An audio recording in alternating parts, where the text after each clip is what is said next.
नमस्कार दोस्तों, मैं एमपी त्यागी अपने चैनल एक्सपीरियंस स्पीक्स के माध्यम से फिर आपके बीच आया हूं। और जैसा कि आप जानते हैं, मैं आईआईटी दिल्ली से एमटेक हूं और मुझे 40 साल का कॉरपोरेट जगत का एक्सपीरियंस है।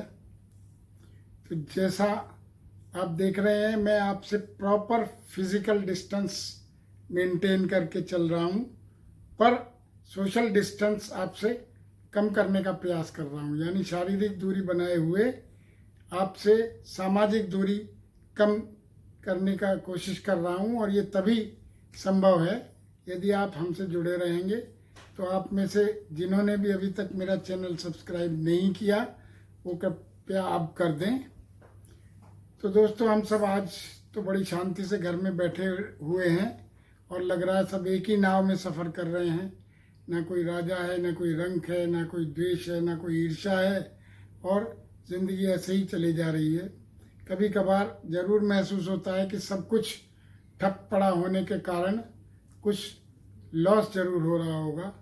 तो इस लॉस का थोड़ा सा चलिए मिलकर अंदाज़ा लेते हैं।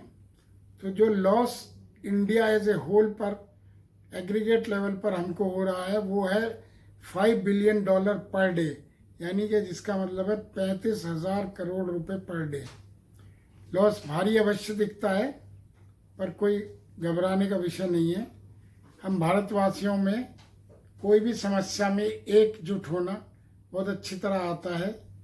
चाहे वो एक साथ मिलकर ताली बजाना हो, या कोई थाली बजाना हो, या नवग्रह की शांति के लिए 9 दिए जलाना हो, सभी कुछ हम एक साथ मिलकर कर सकते हैं।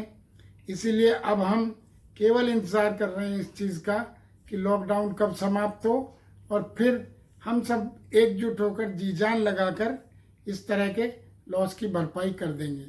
तो दोस्तों, आज जो मैंने विषय चुना है वो ये है कि इससे पहले मैं आपको ये बता दूं कि मेरी जो लास्ट वीडियो थी उसमें मेरा जो विषय था वो था कोविड-19 ए सीन चेंजर, यानी ये दुनिया का सीन चेंज करके रख देगा।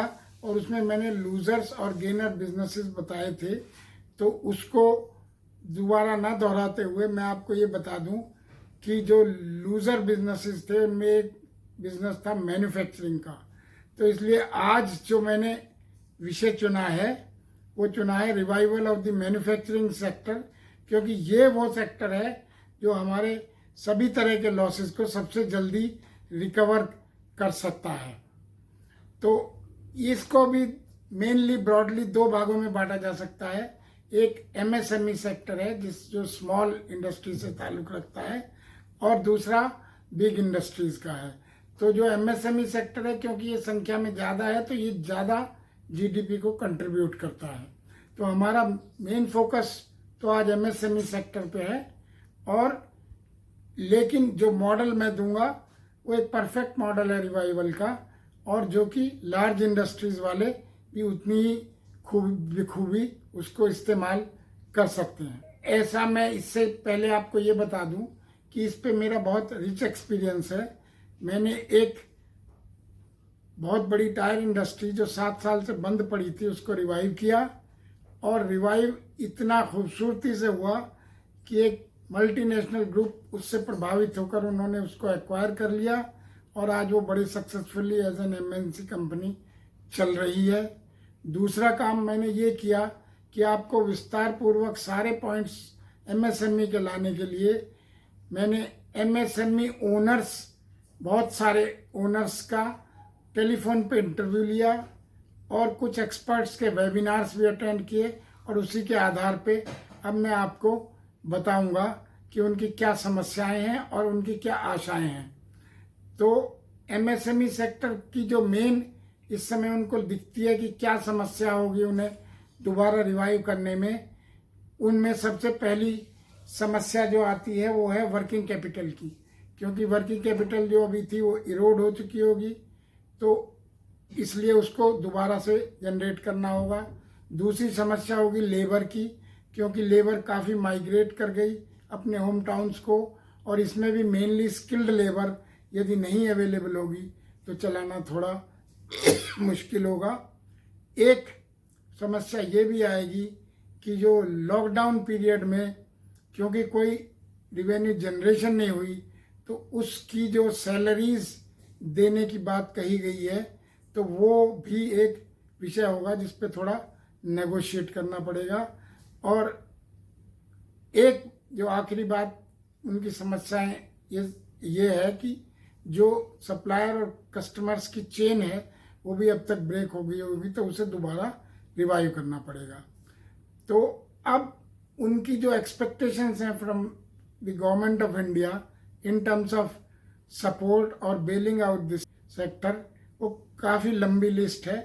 तो मैंने उन लिस्ट को बड़ा ध्यान से सभी से सुना, समझा, डिस्कस किया। तो उसमें से मैंने केवल 5 ऐसी शॉर्ट लिस्ट की हैं जो मुझे भी अपील की और जो मुझे लगता है हो सकती हैं।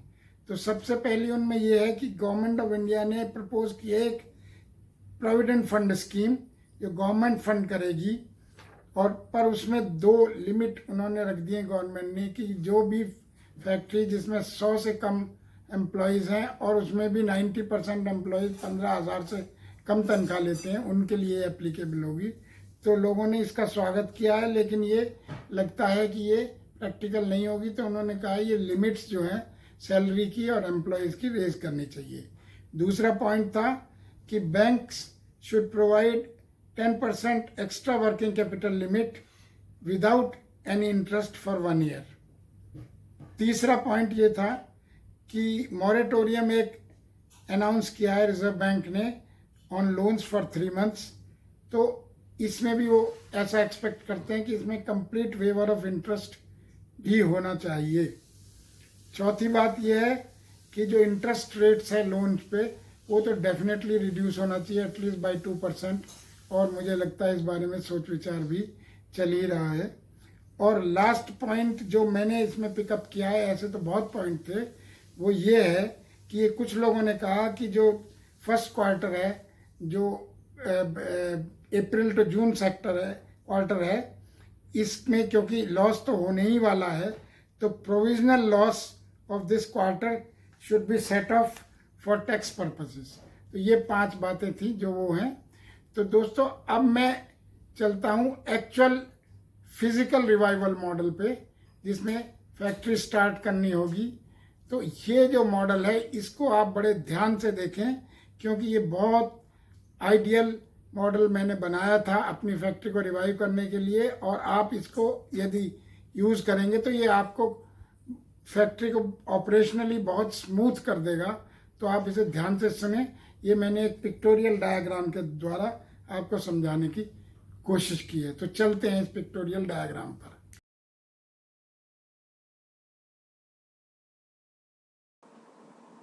तो दोस्तों अब हम पिक्टोरियल डायग्राम पर पहुंच चुके हैं। तो जैसा कि आप देख रहे हैं इसमें 8 ग्रुप्स बनाए गए हैं जिनको कन्वीनियंस के लिए मैंने ABCDEFGH लिखा है। ये सभी ग्रुप्स एक ही साथ मोबिलाइज होंगे और एक ही समय पे काम करना स्टार्ट करेंगे और लगभग एक ही समय पे ख़त्म होंगे जब ये प्रोजेक्ट पूरा हो जाएगा। तो सबसे पहला और सबसे इम्पॉर्टेंट ग्रुप और जो आज की मांग है वो है ग्रुप ए।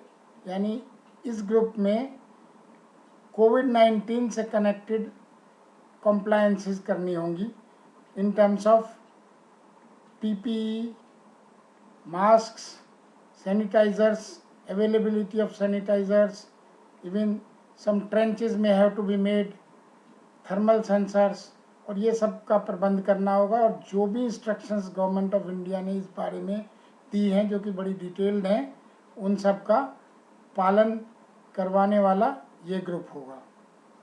दूसरा ग्रुप बी जो है ये फाइनेंस का ग्रुप है क्योंकि हर चीज़ पैसे पे ही निर्भर करती है। तो ये ग्रुप वर्किंग कैपिटल अवेलेबिलिटी करेगा और जितने भी गवर्नमेंट ऑफ इंडिया ने इस सेक्टर को सपोर्ट करने के लिए जो कुछ कहा है उन सबको एक्सप्लोर करेंगे और कहीं फाइनेंसेस अवेलेबल करेंगे और यदि आपके यहाँ बजट बनाने की प्रथा रही है तो बजट भी फ्रेश बनाना होगा, क्योंकि जो पुराना बजट है it might have gone haywire. अगला ग्रुप जो है वो है जो एम्प्लॉयज़ की अवेलेबिलिटी इंश्योर करेगा, क्योंकि एम्प्लॉयज़ ज़्यादातर इस पीरियड में माइग्रेट कर गए हैं, तो उनके कैसे भी कांटेक्ट करके वापस बुलवाना होगा। और कुछ स्किल्ड वर्कर यदि नहीं भी अवेलेबल होंगे तो वो रिक्रूट करने होंगे। इससे अगला ग्रुप है, और जो इसी एचआर का पार्ट ही समझिए आप इसको, वो है जो सारी स्टैट्यूटरी ऑब्लिगेशंस हैं उनको कंप्लीट करेगा, जैसे कि पॉल्यूशन कंट्रोल का सर्टिफिकेट, फायर एंड एनओसी का सर्टिफिकेट, और इसी तरह की बहुत सारी लीगल रिक्वायरमेंट्स होती हैं। तो वो ये ग्रुप कंप्लीट करेगा फैक्ट्री चालू होने से पहले। और अगला जो ई ग्रुप है ये सबसे इम्पॉर्टेंट है, और ये ग्रुप है जो एक्चुअल मशीनरी का ओवरहॉल और लुब्रिकेशन करेगा, और ये मेनली इंजीनियरिंग डिपार्टमेंट का काम है। और इसी का दूसरा भाग है यूटिलिटीज़, और ये उससे भी ज़्यादा इम्पॉर्टेंट है।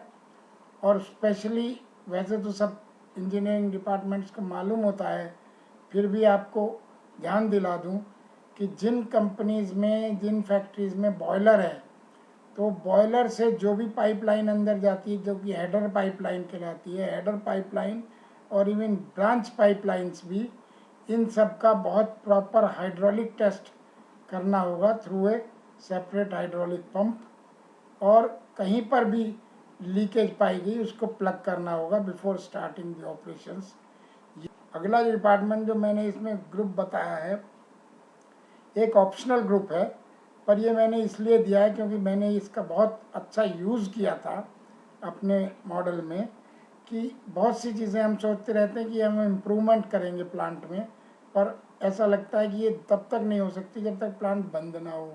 तो ये एक बहुत ही बढ़िया अपॉर्चुनिटी है जब आप मॉडर्नाइज कर सकते हैं टेक्नोलॉजी को। कोई ऐसी चीज़, इवन छोटी सब असेंबली को, इलेक्ट्रॉनिक असेंबली चेंज करनी है आपको, नहीं रखनी है, तो ये ग्रुप वो काम करेगा, जिससे कि आगे आपकी बरसों बरस फैक्ट्री बहुत अच्छे से और एफिशिएंटली चले। इसके बाद ट्रेडिशनली जो सप्लायर और कस्टमर्स ग्रुप हैं वो इम्पोर्टेंट है। जी ग्रुप जो है वो सप्लायर्स को रिवाइव करेगा, और एच ग्रुप कस्टमर्स को रिवाइव करेगा। तो इस प्रकार से ये साइकिल कंप्लीट करना होगा। और हर ग्रुप को मॉनिटर करने के लिए, जहां मैंने रीस्टार्टिंग ऑपरेशंस लिखा है, समझिए यहाँ पर एक प्रोजेक्ट मैनेजर है जो सुबह शाम सभी ग्रुप्स को मॉनिटर करेगा, और यदि कोई ग्रुप पीछे चल रहा है तो उसको आगे चलाएगा। तो इस प्रकार से हम प्लांट को जो रिवाइव करेंगे वो बड़ा स्मूथ ऑपरेशंस होंगी, और काफ़ी समय के लिए ये काम करेगा। दोस्तों मैं बता दूं, जब मैंने रिवाइव किया था तो मैंने एक काम उसमें ये किया था कि उसमें बहुत I made lot of space available in the plant, जिससे कि आगे उसकी एडिशनल मशीनरी के लिए भी जगह बन गई थी। तो ये यहीं तक है, अब हम आगे चलते हैं। तो दोस्तों आशा है आपको ये रीस्टार्टिंग ऑपरेशंस या समझ लीजिए रिवाइवल प्लान अच्छी तरह समझ में आ गया होगा। ये सारे ग्रुप्स समझ आए होंगे, और ये किस स्टेप्स में होना वो भी समझ आ गया होगा। तो दोस्तों इसके बाद भी यदि आपके कोई प्रश्न हो तो मेरे कमेंट सेक्शन में आप लिखकर मुझसे पूछ लें। उसके बाद भी यदि कोई और आपको प्रश्न हो, या कुछ और जानकारी लेनी हो, या कोई कंसल्टेंसी भी लेनी हो, तो आप मेरा ईमेल आईडी पूरे इस पे फ्लैश कर रहा है, वो आप देख लीजिए। मेरे से ईमेल से भी कनेक्ट हो सकते हैं, और मुझसे जिस तरह की भी आप चाहें हेल्प या कंसल्टेंसी ले सकते हैं। तो दोस्तों यदि आपको ये वीडियो पसंद आया हो तो आप हमको एनकरेज करने के लिए इसको लाइक कर दीजिए। और यदि आप समझते हैं कि ये किसी आपके ऐसे मित्र को या किसी कुलीग को या किसी को भी यूज़फुल हो सकता है, तो आप उसको शेयर कर दें ये। और यदि अभी आप तक आपने मेरा चैनल सब्सक्राइब नहीं किया हो तो उसे इस समय अवश्य कर दें, और बेल आइकॉन भी प्रेस कर दें ताकि मेरे नेक्स्ट वीडियोस आप तक आते रहेंगे। और दोस्तों मैं जल्दी ही कुछ और अपडेट्स लेकर आता रहूँगा और वो सभी आपको यूज़फुल लगेंगे। तो तब तक दोस्तों धन्यवाद। आप सेफ रहें और घर पर ही रहें जब तक आपको ऐसा कुछ नया इंस्ट्रक्शन दी जाए कि आप घर से बाहर आएँ। And thank you very much and good bye till then.